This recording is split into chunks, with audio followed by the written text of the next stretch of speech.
होती है और ये मुखड़ा है और हाथ में माइक है, ठीक है। बात धन्यवाद जय भीम जय भारत। मैं तमाम साथियों से अगर मौका भेट जाए वो साथियों जिस घड़ी का आपको इंतजार था वो घड़ी को समाप्त करते हुए भगवत भाई साहब आप बहुत देर के वो घड़ी समाप्त करते हुए साथियों आप सबके बीच में इस देश के युवा सम्राट और इस देश की आवाज बड़े भाई चंद्रशेखर आजाद को बुलाना चाहूंगा। माननीय आजाद जी आए और इस शिवपुरी की क्रांति की भूमि से हमारे यहाँ पर युवाओं को संबोधित करे। माननीय चंद्रशेखर आजाद जय जय जय जय जय।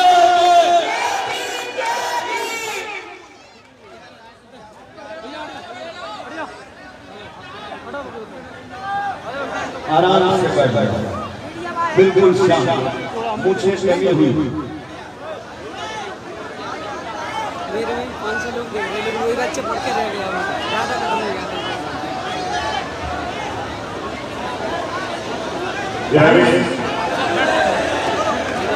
मेरी आवाज कहाँ तक आ रही है? धन्यवाद।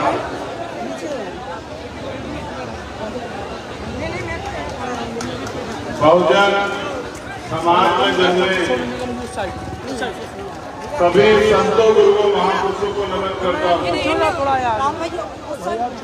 और शिवपुरी की मध्य प्रदेश की महान जनता का धन्यवाद करता हूँ। यहाँ उपस्थित हमारी माताएं बहनें, हमारे नौजवान साथी, हमारे बहुत ही सीनियर और जिम्मेदार साथी, यहाँ इस आज की प्रोग्राम की पूर्व आयोजक कमेटी, जिला की भारतीय आजाद समाज पार्टी और प्रदेश की पूरी टीम का धन्यवाद।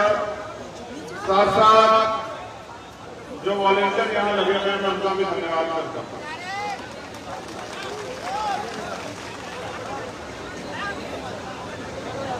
मैं और मेरा अनुभव ये मानता है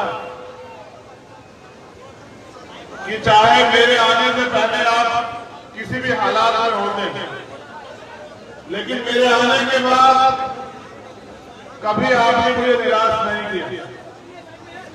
आज सुबह जब मैं चला दिल्ली से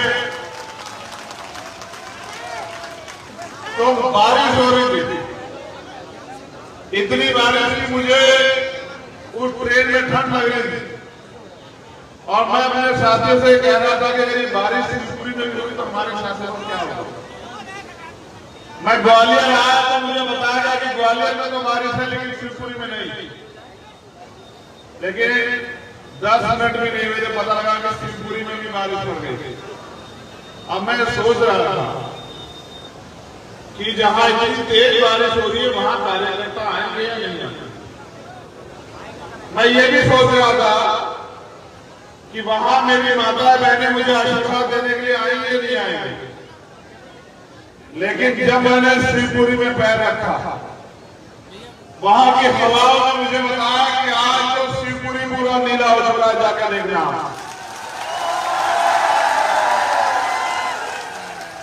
एक गरीब के बेटे को इतना प्यार देने के लिए जो आपके बीच में से बहुत बहुत धन्यवाद। आप सब लोगों का दोबारा पूरे धन्यवाद। मुझे आपसे बहुत जरूरी बात करनी है। क्या आप 20 मिनट मुझे सुनेंगे? जो जिस स्थिति में वैसे खड़ा है, हो सकता है कोई एक काम पे खड़ा हो सकता है किसी पे कुर्सी ना हो सकता है कोई जमीन पे बैठा हो। जो इस मंच पे बैठा है वो भी मेरा है और जो सामने बैठा है वो भी मेरा है, जो गाड़ी के ऊपर खड़ा है वो भी मेरा है और जो जमीन पे बैठा है वो भी मेरा। हर एक मेरा अपना। मैं जितना प्यार इनसे करता हूं उससे कहीं गुना ज्यादा प्यार आप लोगों से करता हूं।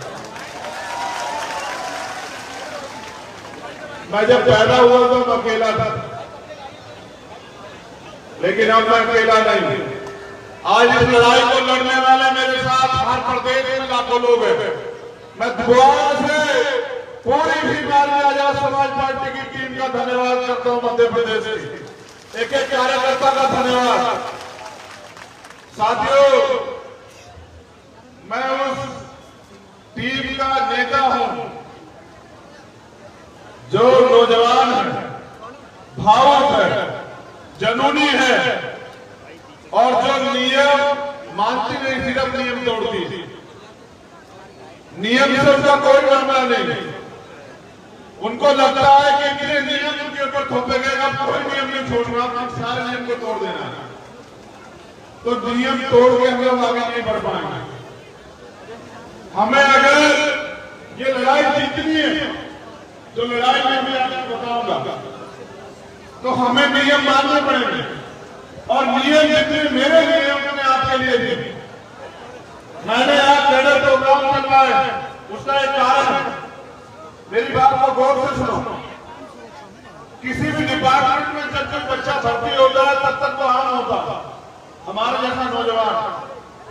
लेकिन फिर उसको उसकी डेडिकेशन के मुकाबले बनाने के लिए ट्रेनिंग दी जाती थी। जैसे आर्मी में कोई नौजवान भर्ती होता वो आपके जैसा होता था, लेकिन फिर उसको 6 महीने 9 महीने 1 साल की कड़ी मेहनत, कड़े प्रशिक्षण से गुजरना पड़ता था। वो योद्धा बनता, जवान बनता है। मैं जब आके देखता हूं तो मैं डरता हूं, क्योंकि सागर में एक हादसा हुआ था कि कहीं आपको चोट ना लग जाए, कोई हमारे देश से ना चला जाए, किसी को नुकसान ना हो जाए। लेकिन आप तो नहीं करते हैं, आप तो इस बात की परवाह नहीं करते हैं। एक तो मुख्यमंत्री जी ने आवारा पशु से छोड़े हुए सड़कों पे वो उनकी रोकथाम नहीं कर रहे हैं। ऊपर से ये हमारे जब ये नीले सैलाब के योद्धा होते हैं, किसी की परवाह नहीं करते। लेकिन आज लड़ाई बदल चुकी थी, हालात बहुत सामान्य नहीं। अगर आप स्वाभिमान सम्मान से जीना चाहते हैं, आप अधिकार चाहते हैं, आप गुलामी की बेड़ियां काटना चाहते हैं, तो आपको उसकी कीमत चुकानी पड़ेगी। आने दीजिए उनको, कुशवाली को एक जिम्मेदार रखी वहां भेजो, लोग को आने परेशानी ना हो।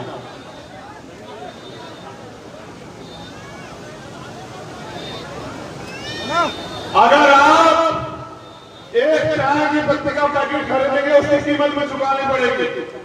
हजारों साल से जो गुलामी हमारे ऊपर थोपी गई, हमें अविश्वास, जुर्म जाति का शिकार होने में मजबूर होना पड़ा। अगर उस गुलामी को, उस अन्याय की बेड़ियों को काटना है तो हमें इसकी कीमत चुकानी पड़ेगी। और जो समाज कीमत नहीं चुकाएगा वो समाज कभी सफल नहीं होगा। ये आजाद भारत है। इस आजाद भारत में आज भी बहुत गुलाम, और उस गुलामी की बेटियों को काटने का बीड़ा उठा हम नौजवानों ने। क्या आप इस गुलामी की बेटियां काटने में हमारी मदद करोगे? जो दिल से मदद करेंगे वो दोनों हाथ उठाए, जो दिमाग से मदद करेंगे वो एक हाथ नीचे कर लेंगे।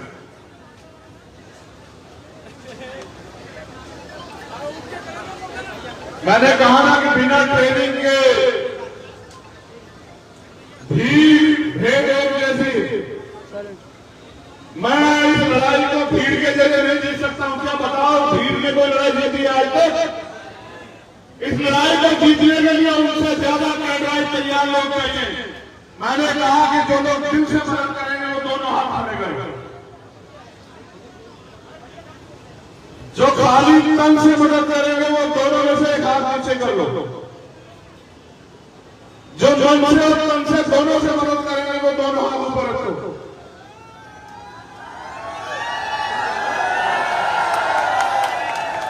जो तन मन और धन से आंदोलन को चलाने में मदद करेंगे वो अपनी जगह पर खड़े हो जाओ। एक बार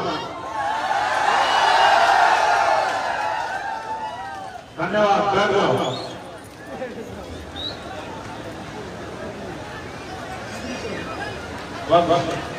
मैं आपसे कुछ बातें शेयर करना चाहता हूं, फिर मैं अपनी बात रखूंगा। आप सुनेंगे?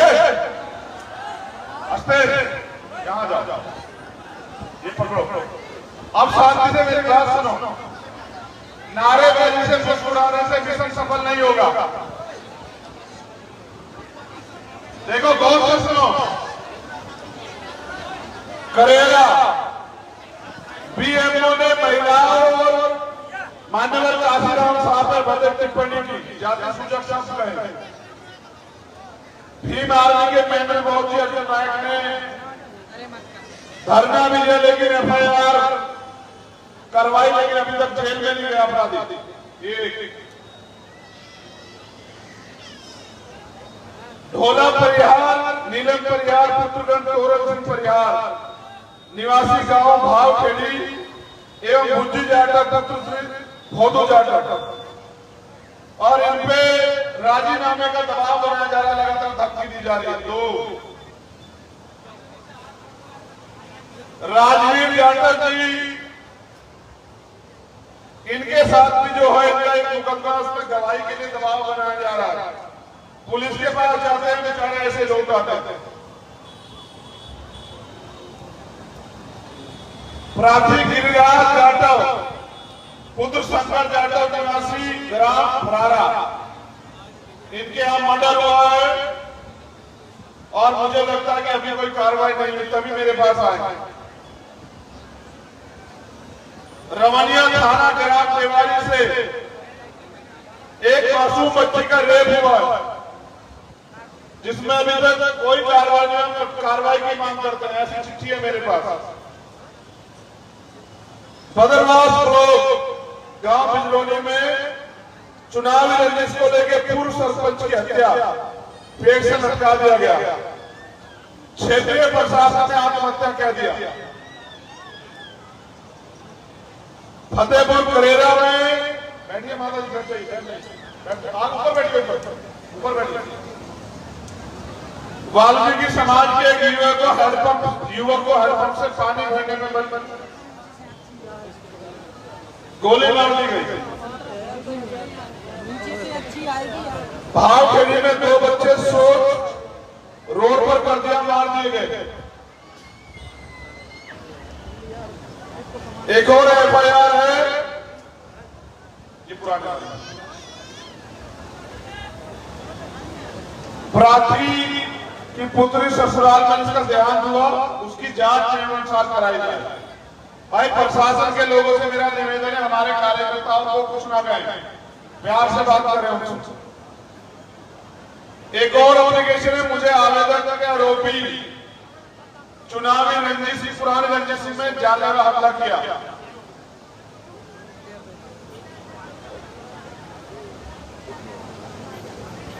मुकदमा नहीं लगा, करंट लगा था, FIR दर्ज हुई, कोई कार्रवाई नहीं हुई। प्राथी की नाबालिग पुत्री को पहला फैसला कर ले गया, कोई कार्रवाई नहीं हुई।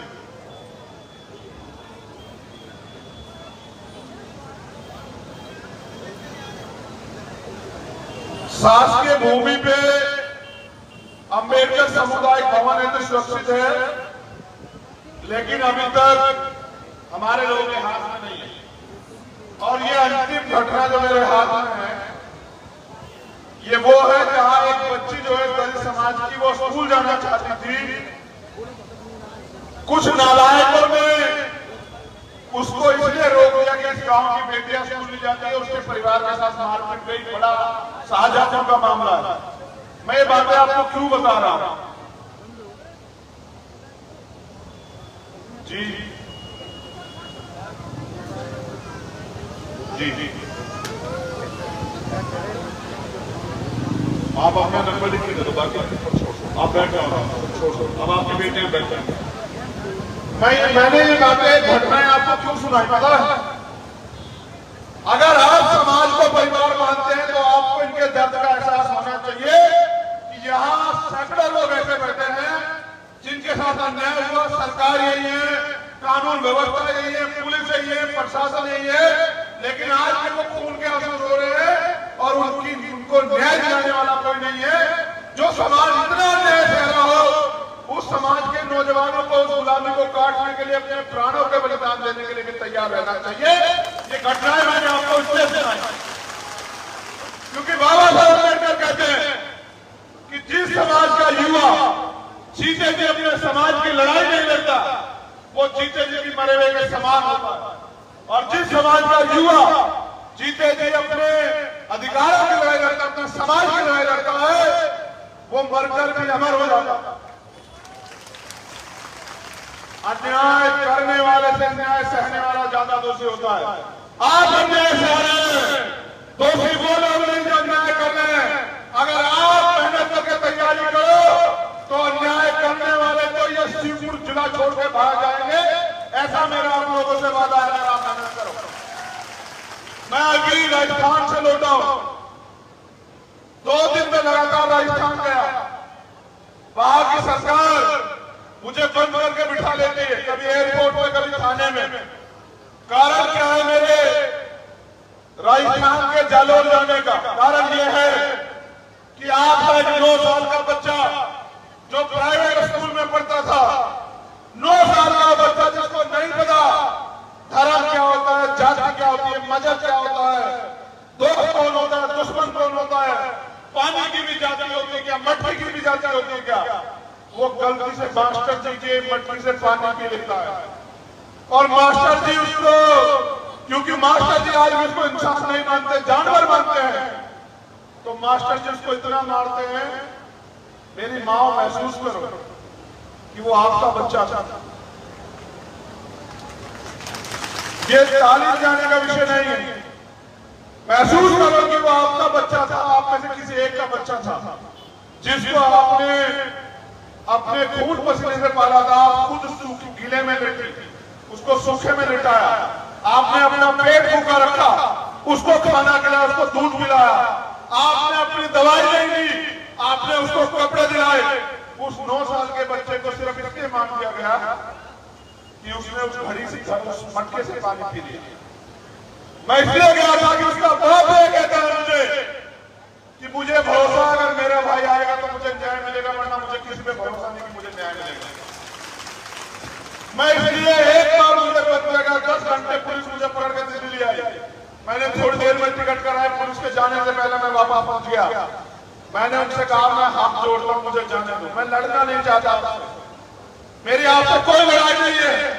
मेरी लड़ाई ये है कि आज मेरा परिवार दर्द में है, मैं उनके दर्द को बांटना चाहता हूं, उनके आंसू पूछना चाहता हूं।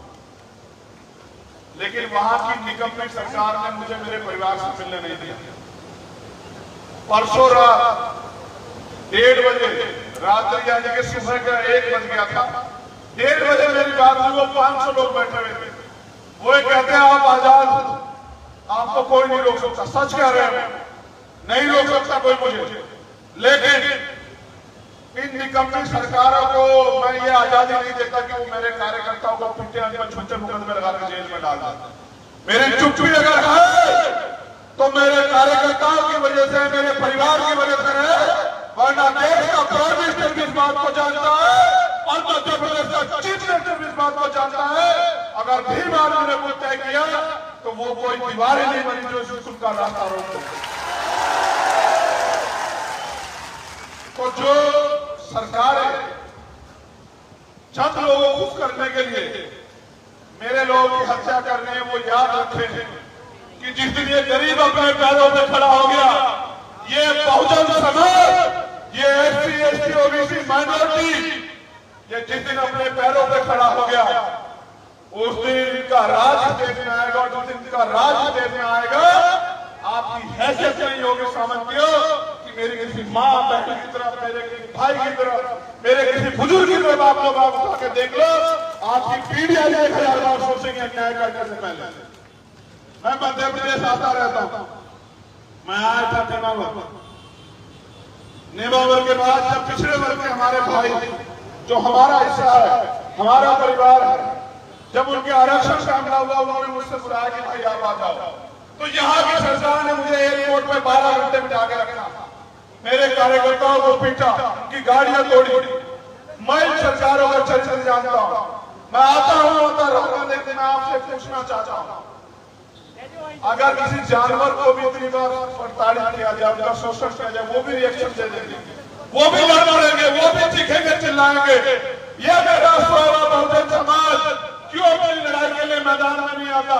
क्यों ये नहीं समझता कि एक दिन की रैली, एक दिन की आंदोलन, एक दिन के रोड शो, एक दिन की मीटिंग से समाज में ताकत नहीं आएगी, समाज ताकतवर नहीं बनेगा। हमें 365 दिन काम करना पड़ेगा। जब हम रोटी की लड़ाई लड़ते हैं, अगर सुबह काम करते होते हैं तब शाम को रोटी मिलती है। हम इस देश स्वाभिमान की लड़ाई अगर रोज नहीं लड़ेंगे तो हमें स्वाभिमान सम्मान कहां से मिलेगी। मैं जब अपने लोगों के चेहरे देखता हूं मंजीत भाई, आपको मेरे पुराने साथी, जब मुझे जिले के लोग जानते थे, आप मुझे तब से जानते थे, मैंने कभी अन्याय के आगे घुटने नहीं टेके। मगर मैं जब गांव देहात में जाता हूं तो अपनी माओ के चेहरे देखता हूं, अपनी बहनों के चेहरे देखता हूं, उनके चेहरे पे एक उम्मीद होती है। वो जब मुझसे हाथ मिलाती हैं, मुझे आशीर्वाद देती हैं या मेरे बराबर में खड़े होकर फोटो खिंचवाती, तो वो ये एहसास करती है कि यहाँ हम सुरक्षित हैं, ये हमारा बेटा हमें न्याय दिलाएगा। ये हमारे जो गुलामी 70 साल से हमारे ऊपर आजाद भारत में भी हमें गुलामों जैसा जीवन जीना पड़ता था, ये उस गुलामी से हमें आजाद करेगा। लेकिन मैं आपसे पूछना चाहता हूं, क्या मैं अकेला इस लड़ाई को लड़ सकता हूं? क्या बिना आपके मैं इस लड़ाई को जीत सकता हूं? आप ये बताओ, जो सुविधाएं, ये इसको क्या मानते हो? ये मात्र एक किताब नहीं है, ये मात्र एक किताब नहीं है, इसमें कुछ आर्टिकल में लिखे गए हैं। ये वो पवित्र ग्रंथ है जिसने हमारी जिंदगी बदली है, जिसने हमें समान अवसर दिए।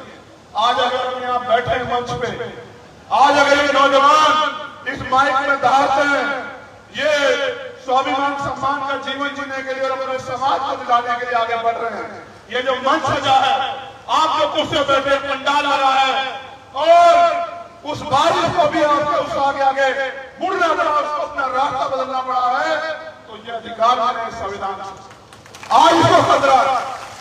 बाबूजी मुझसे कह रहे थे कि भाई यहाँ बीजेपी की सरकार नहीं आनी चाहिए, मैं भी कह रहा हूँ नहीं आनी चाहिए, लेकिन मैं तो कह रहा हूँ बीजेपी की ना किसी की ना हमारी आनी चाहिए। हमें नहीं मतलब किसकी आए या नहीं, हमें फर्क नहीं पड़ पड़ता, क्योंकि हमने तो सबकी सरकारें देखी। कोई ऐसी सरकार नहीं जिस सरकार पे हम में जुड़ रहा हो, कोई ऐसी सरकार नहीं जो हमारे एजेंडे पे लड़ती हो, कोई ऐसी सरकार नहीं जो हमारे आंसू पूछती हो। हम इनके लिए भी अछूत हैं और हम उनके लिए भी अछूत हैं। अगर हम अछूत हैं, अगर हम कहीं के अपने हैं, तो अपने लोगों के बीच में मैं आपसे कहने आया कि SC, ST, OBC और माइनॉरिटी, जब तक हम लोग अल्पसंख्यक बने रहेंगे, हम दलित बने रहेंगे, पिछड़े बने रहेंगे, आदिवासी बने रहेंगे, माइनॉरिटी, मुसलमान, जैन, सिख, बौद्ध, पारसी बने रहेंगे, तब तक हम लोग टूटते रहेंगे, पिटते रहेंगे, हमारे साथ अन्याय होगा। लेकिन जिस दिन आप मुट्ठी बन जाओगे, बहुजन बन जाओगे, एक दूसरे की लड़ाई लड़ोगे, जिस दिन आप 50% बहुजन समाज को भाईचारा स्थापित करोगे, उस दिन इस देश की राजगद्दी आपके पैरों में होगी और आपके द्वारा चलाई गई कलम ही जो है कानून हो जाएगी। आप हाथ फैलाते हो, मैं भी हूं, हम हाथ फैलाते हैं कि हमें रोटी मिल जाए, हमें अच्छी शिक्षा मिल जाए, हमें रोजगार मिल जाए, हमें जमीन मिल जाए, महंगाई खत्म हो जाए, बेरोजगारी खत्म हो जाए। करेगा कौन? ये जो 75 साल में जिन्होंने आपका खून चूसा वो, या वो लोग जो जानवर से ज्यादा प्रेम करते हैं, जिनके दिमाग में, दिल में जानवर की ज्यादा इज्जत है, आपकी इज्जत नहीं, वो लोग खत्म करेंगे। आप जातिवाद से परेशान, आप अन्यवाद ताकतवाद से परेशान, आप जनजाति गैर बराबरी से परेशान, आप समान अवसर से परेशान, लेकिन इनको देगा करना आपको। जो समस्या आपकी है उसका समाधान भी आपके पास है। मेरे नौजवान साथी जब सड़कों पर चलते हैं मुझे बड़ा गर्व होता है, लेकिन मैं चाहता हूं जैसे आर्मी होती थी जिसका एक एक जवान दुश्मन के 100 जवानों में भारी पड़ता है, मैं बस उस ताकत का निर्माण करना चाहता हूं। इसलिए मैं आपसे कहता हूं, और मैंने अपने नेताओं से भी कहा कि आप पूरे प्रदेश में जा जाकर कैडर कराओ, आप हर गली में, हर घर में एक चंद्रशेखर तैयार करो कि किसी जालिम की हिम्मत न पड़े, आप आगे देखेंगे। अकेला चंद्रशेखर लड़ेगा और एक दिन इस लड़ाई में शहीद हो जाएगा, लेकिन अगर आप जीतना चाहते हैं, आप अधिकार चाहते हैं, आप गुलामी की बेटियां काटना चाहते हैं, आप स्वाभिमान सम्मान का जीवन चाहते हैं और आप वो सुख सुविधाएं चाहते हैं जो वीरों को मिलती है, फिर आपको लड़ना पड़ेगा। अब मैं आपसे जानना चाहता हूं कि कितने ऐसे साथी हैं जो इस लड़ाई में हमारा साथ देने के लिए तैयार